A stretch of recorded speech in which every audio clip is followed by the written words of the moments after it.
This is Made for More Living with Johnny Jennings. Online at madeformorerealty.com. In the studio with us today is Miss Valary Jennings, and so we are, talking all things real estate. She's my wife and fellow real estate broker with the Made for More Realty.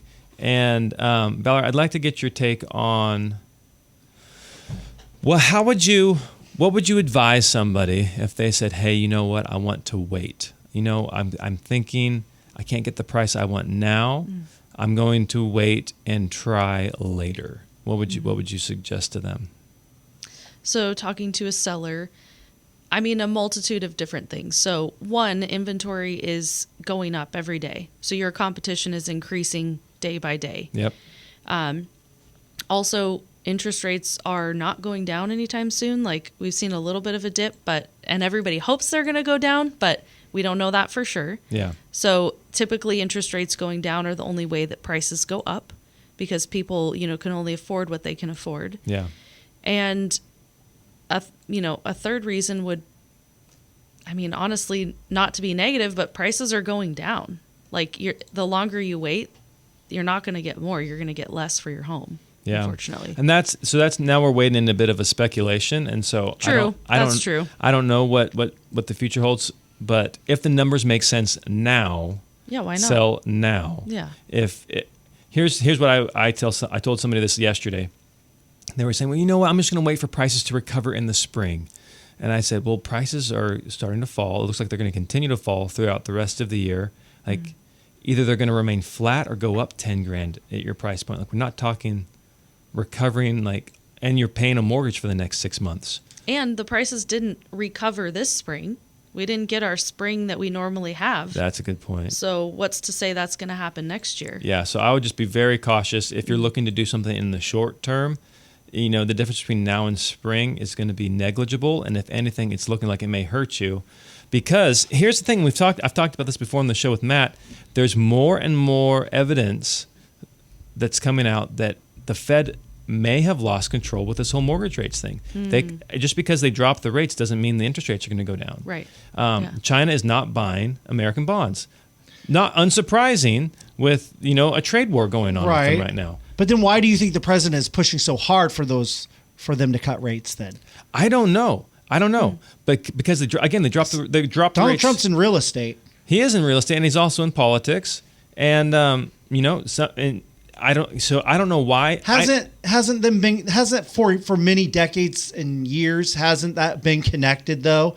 Is this what you're saying, just a recent type of change? It has been loosely connected. It has not been like lock and step. So just because the Fed drops the rates doesn't mean interest rates go down in tandem. You can look at the charts over the last however many years, and you would see that they don't move, in concert. And so just clarify, why is it changing recently? I think the power of the Fed is changing. I think the global economic power of the United States has shifted in the last 30 years. And the people who were buying American debt, because let's be real, but all they're selling is American debt. These bonds, they're American debt that the government is saying, hey, we will give you X amount of an interest rate and pay you back in so many years. And people are saying, hey, you know what? You have nearly $30 trillion worth of debt. Oh, by the way, you're also sanctioning us. These government entities that were buying the debt are no longer interested in buying the debt. So you can't, if somebody's not going to buy a product that you have, how are you going to sell it? Right. And so that, I think, has been a fundamental shift. And interest rates remain high. Unemployment remains a problem. Inflation remains a problem. They haven't gotten a handle on that. So just because you drop the interest rates, just because the federal fund rate drops, doesn't mean all these other factors go away. And so right now people are saying, hey, they're going to wait for lower rates. And the trade-off that they need to be aware of is what does that mean, waiting for a lower rate? My question is, what does a lower rate mean to you? Like, what rate are you waiting for? Right? Many people are saying they're waiting for the bottom.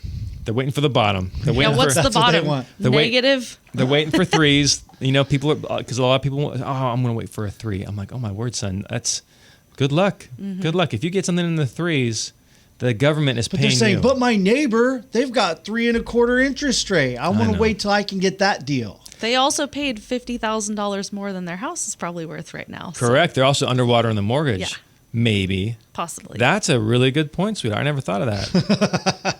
Take That's why you have her that, on. take that, Mr. 3, Mr. 3%. So everybody, a lot of people are like focused on the 6% number. I don't know if it was Trump or whoever else said it, but supposedly hitting 6% could unlock an additional 5.5 million buyers in the market. So everybody's kind of just waiting on this affordability thing. But I really, it doesn't.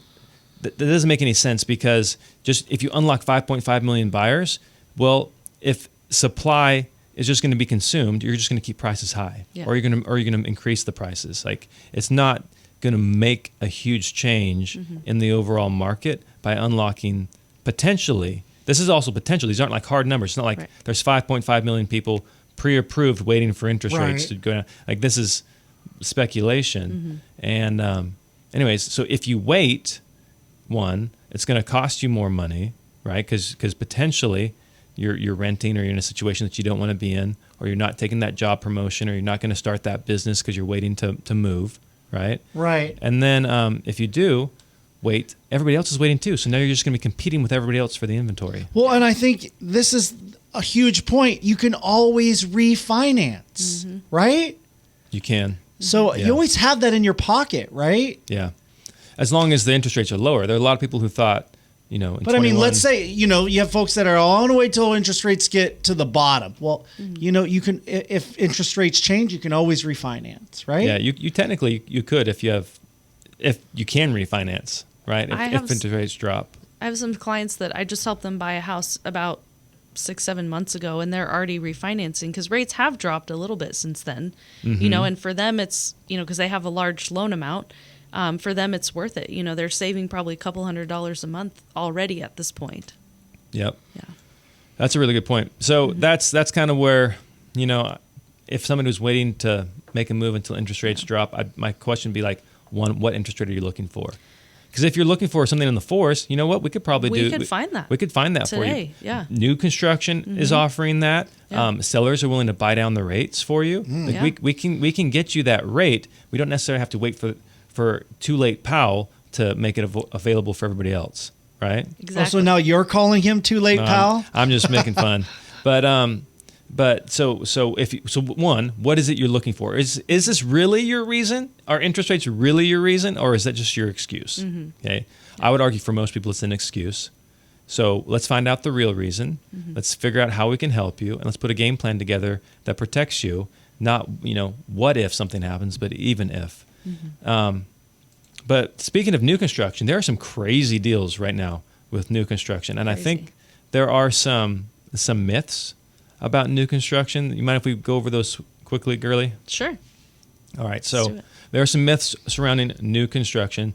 We are so thankful, we are so lucky to be living in a community and in a region that has new construction. Tons of it. Yeah. Tons of it. That's helping so many people be able to buy houses because, one, they're offering incredible interest rates and tons of upgrades. And who doesn't want a brand new home? Right? Well, some people are worried about condition. That's one of the reasons why people don't want to buy a house. Because why? The homes aren't built as quality as they used to be. Is that true? Depends on the builder is my answer. Like there's this builder in West Roseville who, this lady, her husband passed. So they were married 30 years and they lived in the same house for 30 years. She wanted a fresh start. So she sold the house. She bought a new build. It's a brand new house. There's no memories. It's it's a clean slate. And so she pays for these upgrades, has this beautiful kitchen and all this stuff installed. And she moves in, let's say it was January. In February, her water heater stops working. And then the builder, because it's under warranty, they come out, they repair the water heater. In March, her AC stops working. So they come out and they repair the AC.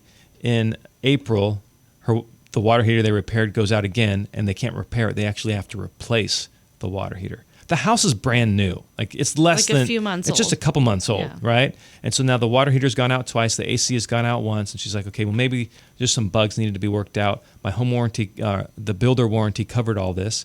So, it's good. That's one of the benefits to buying a new construction home. Then a lot of these new homes, they have the fire suppression systems, so the sprinkler systems in the homes.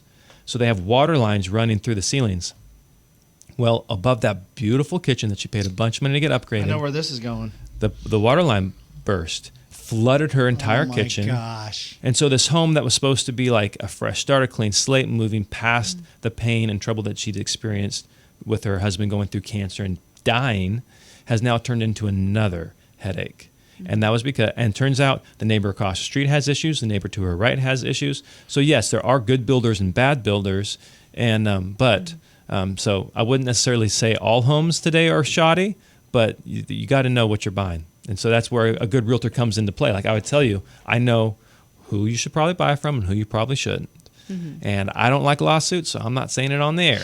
So if you want to know that, go to madeformorerealty.com and we'll have a private conversation. But another myth why people don't like new builds is because they think builders don't negotiate.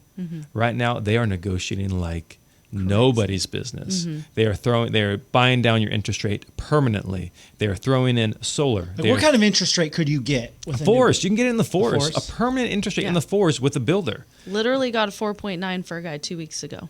And that's another benefit to having, like, they're more willing to do that if you come in with an agent because you don't really know what you don't know the questions to ask. You don't know the questions to ask. You don't know what other builders are offering, so you don't know how to. They don't know what to compare it against.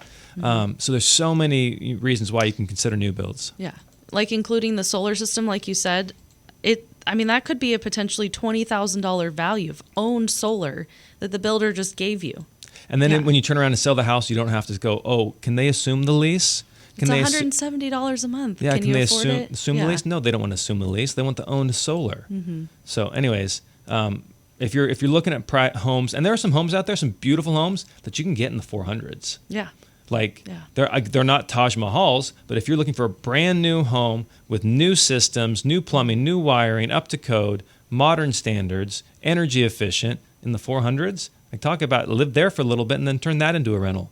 Amazing rental properties. Yeah. Investments. Like if you're looking to buy an investment property and you've got the extra money to do so, incredible opportunity. Or just buy one in new construction. Yeah, absolutely. That's a really good point. So if you like the what Valary provides for her clients, if you like all the different things that we talked about today, if you want a great deal on a home or you want to sell your home for top dollar, go to madeformorerealty.com and reach out. We're happy to help. Thanks for being on the show today, sweetheart. No problem.